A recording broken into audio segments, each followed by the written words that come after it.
নমস্কার বন্ধুরা, চলে এসেছি আবার একটা নতুন রেসিপি নিয়ে। আজকে রেসিপি হলো সাবুর পরোটা।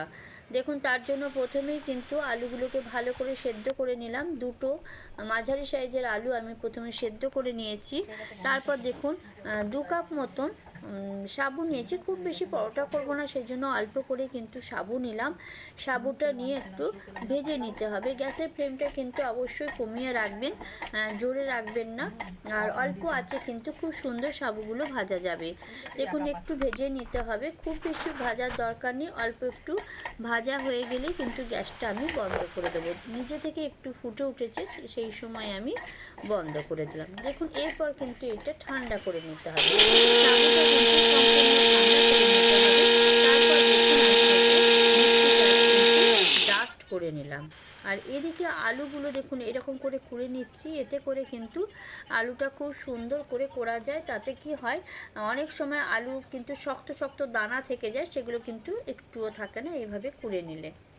দেখুন, সেই জন্য আলুটা সম্পূর্ণভাবে কিন্তু কুড়ে নিয়েছি। এইভাবে সুন্দর করে কুড়ে নিচ্ছি। আপনারাও কিন্তু এইভাবেই করে নেবেন। তা নইলে কিন্তু ছোট ছোট দানা থেকে গেলে পরোটাটা যখন বেলবেন তখন কিন্তু খুব ডিস্টার্ব হবে। সেই জন্য আমি এইভাবেই কিন্তু সুন্দর করে কুড়ে নিয়েছি। তো আপনারাও কিন্তু এটাই করবেন। দেখুন, আমার আলু কিন্তু কোড়া হয়ে গেছে। এরপর দেখুন, ওই আলুর মধ্যে আমি সাবু গুঁড়োগুলো দিয়ে দিলাম। সাবু গুঁড়ো দিয়ে এতে অল্প একটু নুন দিলাম আর অল্প একটু খাবার সোডা দিয়ে দিলাম। এরপর দেখুন, দুটো কাঁচা লঙ্কা আর আদা একসাথে পেস্ট করে নিলাম। পেস্ট করে নিয়ে এরপর কিন্তু এটা আমি ওই সাবু আর আলু সেদ্ধর মধ্যে কিন্তু দিয়ে দেবো। দেখুন, দিয়ে দিচ্ছি। প্রথমে আলু দিয়ে ভালো করে সাবুটা মাখিয়ে নিলাম। প্রথমে মাখিয়ে নিতে হবে, কারণ হচ্ছে যদি বেশি হয়ে যায় জলের পরিমাণ তাহলে কিন্তু নরম হয়ে যাবে, সেই জন্য দিলাম। দিয়ে এরপর কাঁচা লঙ্কা আর আদা বাটাটা দিয়ে দেখুন এইভাবে সুন্দর করে কিন্তু মাখিয়ে নিয়েছি। আর এতে কিন্তু অল্প একটু তেলও দিয়েছি, যেরকম করে আপনারা পরোটা করার জন্য আটা মাখেন ঠিক সেইভাবেই। এরপর দেখুন, এর থেকে ছোট করে লেচি কেটে নিচ্ছি। এরকম সুন্দর করে গোল গোল করে লেচি কেটে নিলাম।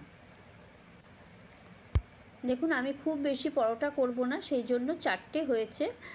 তো আমি 4টে করেছি। আপনাদের পরিমাণ বেশি লাগলে অবশ্যই এর পরিমাণটা বাড়িয়ে দেবেন। ব্যাস, এরপর দেখুন সুন্দর করে বেলে নেব। প্রথমে কিন্তু খুব ভালো করে এইভাবে গোল করে নিতে হবে। এতে করে কি বলুন তো, গায়ে যে একটু ফাটা ফাটা দাগটা হয় সেটা হবে না, সেই জন্য সমান নিয়ে সুন্দর করে গোল করে নিতে হবে। এরপর কিন্তু আমি বেলে নেব। অল্প একটু ময়দা নিলাম, নিয়ে বেলে নিচ্ছি। দেখুন, আলতো করে কিন্তু বেলতে হবে, খুব জোরে প্রেশার দিয়ে কিন্তু বেলবেন না। এতে কিন্তু মানে যেরকম পরোটাতে চারদিকটা আটার পরোটা করলে খুব একটা ফেটে যায় না, কিন্তু এতে একটু ধারগুলো দেখুন ফেটে ফেটে যাবে। তো যাই হোক, আবার পরোটার আকার করে নিয়ে এভাবে আলতো করে বেলে নিচ্ছি। কখনোই কিন্তু খুব বেশি প্রেশার দেবেন না। দেখুন, এইভাবে আমি কিন্তু বেলে নিয়েছি। আপনাদেরকে দেখিয়ে দিচ্ছি, লাস্ট পর্যন্ত এরকম করে বেলে নিয়েছি। এরপর দেখুন, একটা ফ্রাইং প্যান নিয়ে সেটা একটু গরম করে আমি পরোটাটা দিলাম। এরপর আপনারা কিন্তু চাইলে রিফাইন অয়েল কিংবা ঘি দিয়ে ভেজে নেবেন। রেসিপিটা দেখে যদি ভালো লেগে থাকে তাহলে অবশ্যই লাইক, শেয়ার আর সাবস্ক্রাইব করে দেবেন বন্ধুরা। আবার অন্য নতুন ভিডিও নিয়ে আপনাদের সাথে দেখা হবে। ততক্ষণ পর্যন্ত টাটা।